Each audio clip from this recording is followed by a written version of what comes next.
a few fashion moments after Indian couturier Gaurav Gupta showed his first collection at Paris Couture Week this January, Cardi B swept up the world in blue, in Gaurav Gupta blue.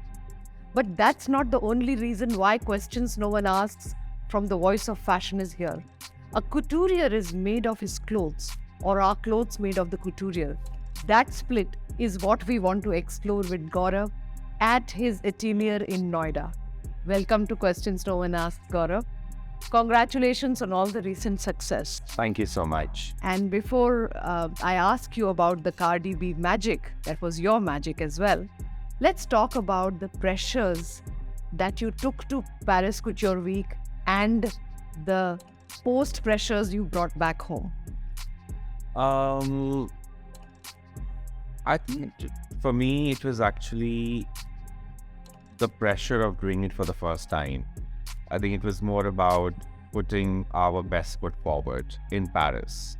And, but that even with the amount of pressure, with the amount of, we're always running against time, running against possibilities of things we can make possibly happen in our studio, magical garments, magic happen at every process level, etc., towards a collection, or with different creative geniuses from around the world, be it the stylist or the casting director, hair and makeup team, all the multitude of teams that come together to make this one moment happen, which is the show at Paris Couture Week. There is a lot of pressure, but it's full of exhilaration. It's full of excitement. It's almost like I live for that pressure.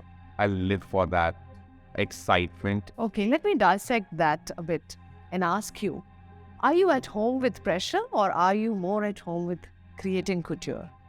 I'm at home with creating couture for sure.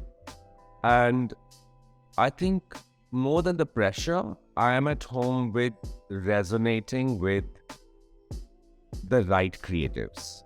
So I know that I'm working with the right girls, the right place. I think, I know how iconic Valerie Tokyo is, the history behind it. I know deep inside how iconic and how important and how ultimate Paris Couture Week platform is.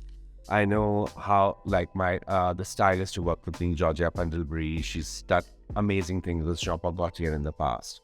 Or, Coco Rocha closing the show. Or the hairstylist where we are talking about how do we make a new hairstyle which has not been seen, which we as a collective fashion subconscious mind do not remember a new hairstyle on RAM as a completely new hairstyle. Well, I don't know if maybe for the last 5-10 years, or I did not. A lot of people I'm sure do, but so we created a new egg-shaped hair. And for me, that kind of like, let's make it look like as if the skull is a different shape.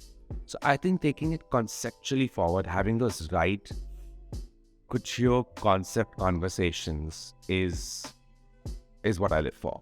Right. Now, American songwriter, music personality Cardi B is a unique personality to carry the kind of clothes that you make. So some of it is great glamorous coincidence. Do you realize that coincidence on another person, that garment may not have worked that much magic? Or you think essentially it's the garment that makes all the difference? It's always energies, collaborations, feelings that come together. If let's say you and I or anybody goes out in the world, you go to a party, we get along with 2 people out of 1,000 people. It's a natural resonance that happens. It is a connectivity that the universe puts together of certain energies, of a certain vibe, and then that vibe grows. So for me, I have been feeling, and I've been very fortunate, that there are these culturalists from the world. I don't even call them just artists because they are driving culture. People like Cardi B, Lizzo, Kylie Minogue, Maluma, Karuna Nandi, or like lots of people from different walks of life who are on the edge of culture, have been resonating with the brand and have are icons in their own right, and they are the ones to first wear the brand. They are the ones to first champion new cultures, or drive new cultures, or drive fantasy and the other world, because their mind and brain and being is living and getting nurtured in that space. So that's what they resonated most. So yes, I think, yes, the garment is beautiful, if I may say so. It has a depth of couture, which I went into in the process while making the couture collection. But I think it became very magical when it was on Cardi, and even more magical that it's for Grammys, and the fact that that color just popped out in an interesting way. I was even discussing it the other day that, let's say if it was a look at Met Gala, where there were 50 other people doing crazier looks, it might not have got the kind of multiplicity of publicity that this moment got. So in the sense, a moment is magical from an all-rounded way. That's when it becomes a moment. I think it's one of those moments where my friends, even today or yesterday, are messaging me from Germany that, oh, it's on main German TV. Somebody's like, oh, it's on Korean newspaper there. And I could not realize that one garment can cause that much stir. Okay, I have a complex question, and it just struck me actually when you were talking. The couturiers who have gone out and shown their work abroad and who have been appreciated essentially carry an idea of India that is on the surface level. And by surface, I don't mean superficial. Yeah. I mean embellishment and a certain appeal, color, the traditions of color theories and so forth, and artisanal crafts. What Gaurav Gupta carries, and let me take some names. So Rahul Mishra, Sabyasachi, Manish Arora, formerly, they have obvious ideas of India which are extremely beautified and layered. Gaurav Gupta seems to carry a psychology of India.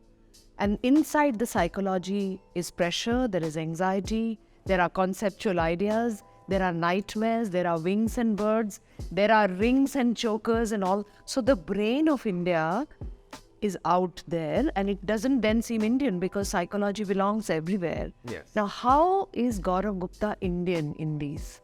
I think you've answered the question in your question. Because Gaurav Gupta happens to be from India. He's not Indian. I think that's because I don't box people.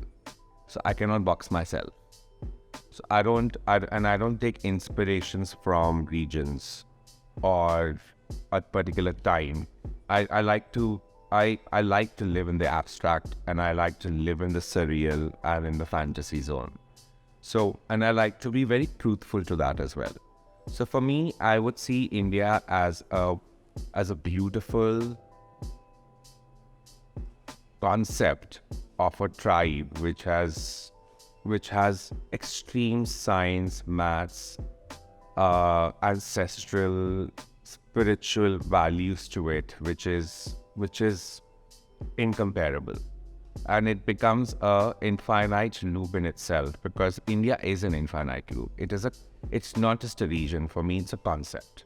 And that concept is the feeling that one feels when somebody goes to Varanasi, or somebody goes to Rajasthan, or is lost in Kerala. So I think that subliminal feeling that you feel in the air of India or the smell of India is a part of me, because I happen to be here, and I happen to imbibe it and experience it and grow with it. But I don't see myself. I feel at home, and if I'm living in Rome, I feel like, okay, I have friends here. I understand what happened in this culture. I'm feeling the vibe of the Vatican, or I would feel like at home in Prague. I think we all humans try to define ourselves too much.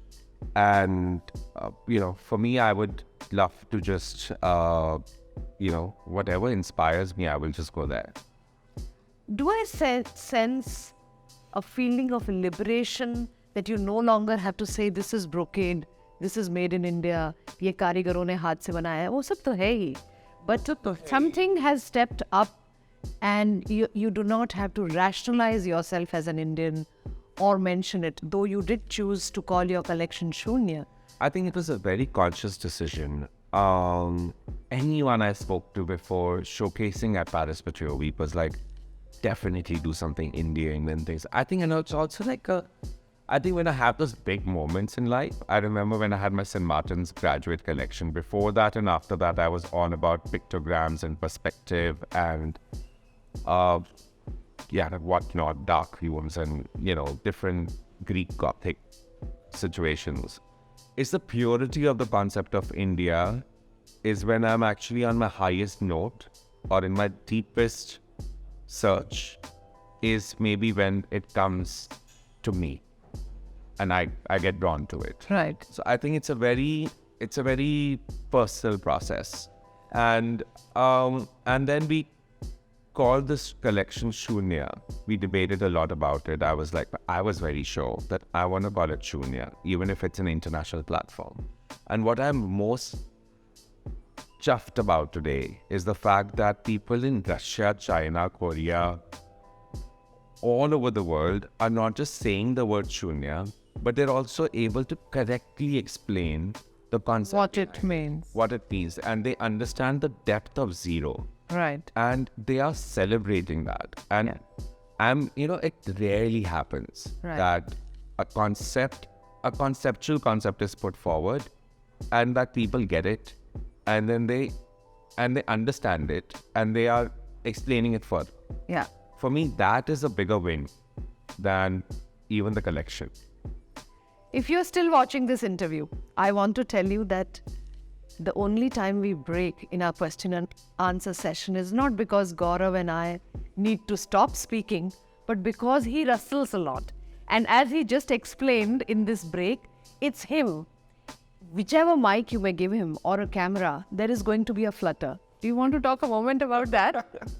It's just, I've noticed when sometimes pictures are taken of me, they're not very clear and there's a movement in it. And I think it's just the amount of rustling which is going on inside my brain. It just comes out. It's like I'm always like a little bit like that. So it's there. I need sleep, basically. Yeah. But you're having coffee. Yeah. So let's come back to your work and your life. Mm-hmm. Who is your competition now? Especially India. Who do you see as competition? I know it's a very pseudo answer. I've never seen anybody as my competition. I have not been competitive with anybody. I have always, since the beginning, had a competition with myself. So for me, I think my competition would be my last collection or my last thought process. And I would like to change the word of competition to resonance, because I always feel like competition is not a correct word. I know we tend to say it's a healthy competitive thing, etc., but there comes in a lot of ego. I'm happy to talk about unhealthy competition as well. Yeah, unhealthy. Where there is unhealthy, I think all of that comes out of I think if you go deeper into the processes, it all boils up from insecurity. It comes from fear, insecurity. I don't want to have those feelings.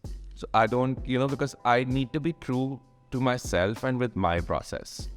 And sometimes it's not even me. It's like I'm doing it through this person and this body. So it's my duty and responsibility to do it truthfully. So that's why I don't. And truth cannot have fear. So I just don't see those things. It's like anytime I, for example, don't like somebody or somebody's energy, etc., I would not confront them. The energy zone will be such that they'll simply leave my zone. And I think that's natural process of growth. I would not say maturity or, it's a natural progressive process. And I'm all about progressive, disruptive, progressive processes. Now, the idea of growth also means expansion, business-wise, commercially. So you're going to have more stores, more products, perhaps more categories of products. For sure. There's going to be more money that you'll earn. There is already a lot of name that you've earned. Money they're spending. Yeah. So I want to ask you, between name, respect, and money, what is the headiness of success that you prize the most? I think none of these three. For me, the headiness of success for me is a personal satisfaction, is a personal creative satisfaction. That for me comes foremost.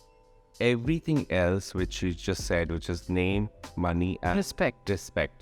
all three are byproducts of this. And what does this creative gratitude or fulfillment feel like? What does it feel like? Does it make you sleep better? The biggest high in life. That's what I live for. It really is. That's what drives me. And how often do you stumble into it? Because money we earn every month or many times a month. Success we earn sometimes. It's a constant feeling. It's not it's like I would be sketching some point at my house or sometimes in the atelier, or I'm diving in the middle of the ocean. It's the feeling of satisfaction that one feels when one is truly creatively connected to themselves. It's like a discipline. Then why do you want so many stores, new stores? Because you want to share your high With everyone.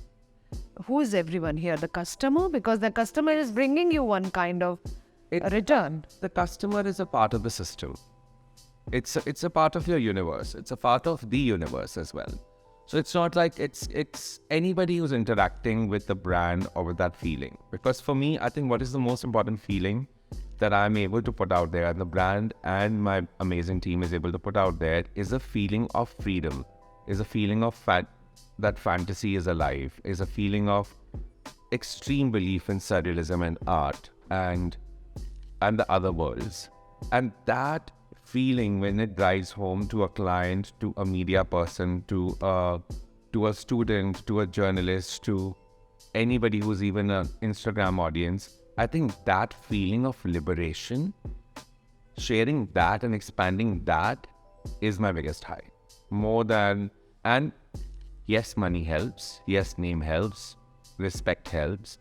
These are all byproducts. I think everyone is like, oh, wait, now that you're showcasing in Paris, would you be showcasing in India and things like that? Yes, India is my home ground. I love fashion weeks here. I love the friends that I have in fashion and that have helped me build this brand, this spa, including you.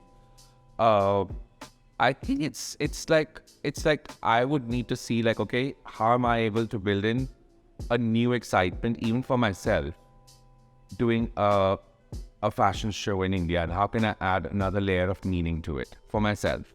I think it's more of a personal conversation. Gaurav, how important is it for you as a designer to be connected personally with celebrities who wear your clothes? Do you text them, WhatsApp them, send them your designs? Are you soliciting on your own through networks, friendships, or is it the work of a department that handles it for you? Because you told me you got a call from some top celebrity, got calls from top celebrities after your success at Paris Couture Week. Before the show itself, there were. And after Grammys, which means there are personal connects. How much do these personal connects matter? I think it's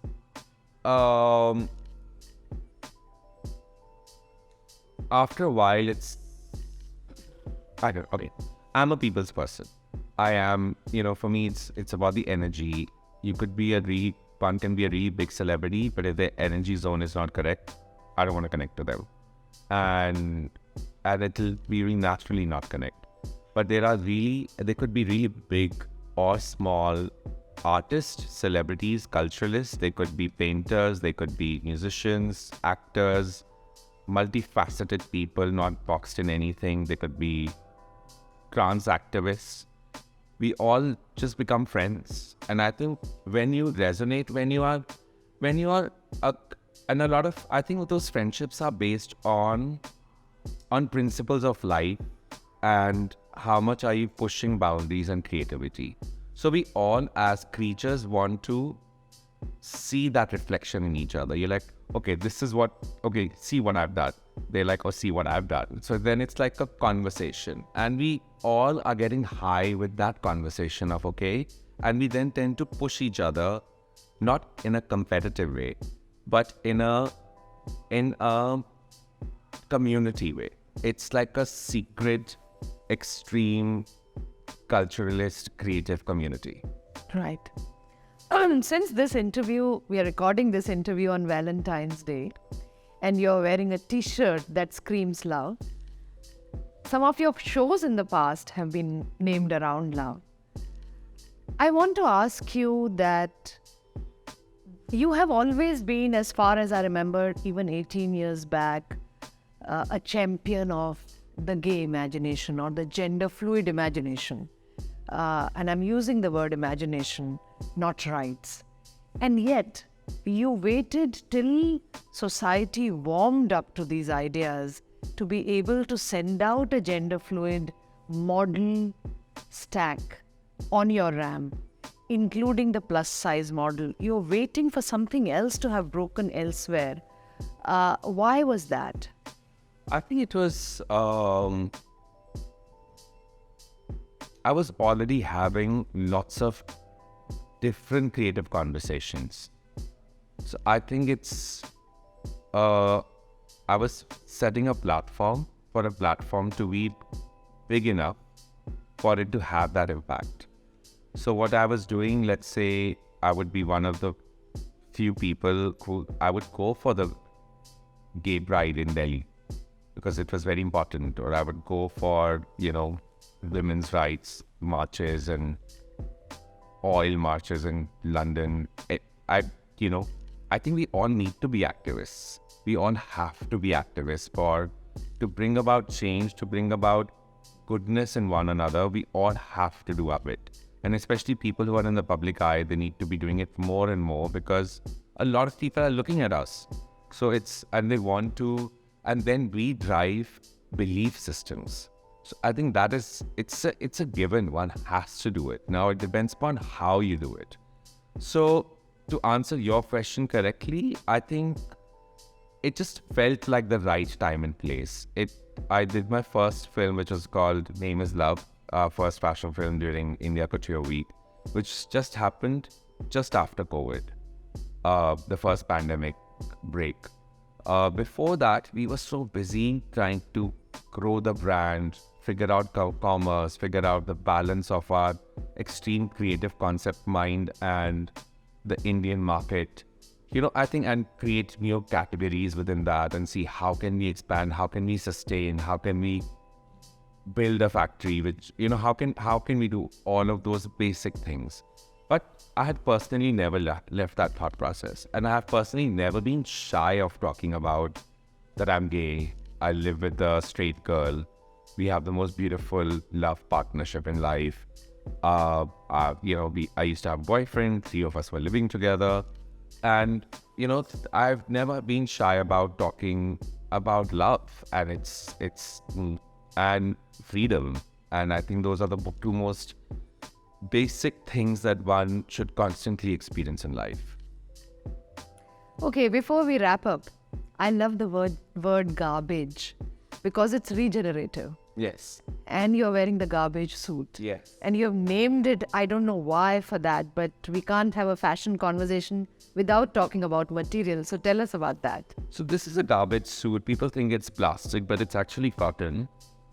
And it's just being glazed like that. It looks like, I just liked it, and it looks like a garbage bag. And I just find it cute. So I just got a garbage suit made out of it. And actually there's a garbage dress in our Paris Couture collection, which is just like this is one dress which is totally naked, and naked tulle, and we just scribbled wire-like garbage lines on it. And my feeling towards that particular zero was garbage. And, I think that's a concept which is, and I wear a lot of upcycled clothes myself personally when I have to just attend things. So I think that's a thing. I think it's a subconscious conversation, or consciously I'm having it myself, that I need to be doing a lot more in that space. And so, if Gaurav Gupta's recent success had a color, would it be blue? Yeah, I've always loved blue. I Right now I want to feel white, because I just want to like feel there's a sense of peace. So I think, yeah, I think maybe not that electric blue, maybe the azure blue of a sky. Happy azuring. And Yes. thank you. Thank you.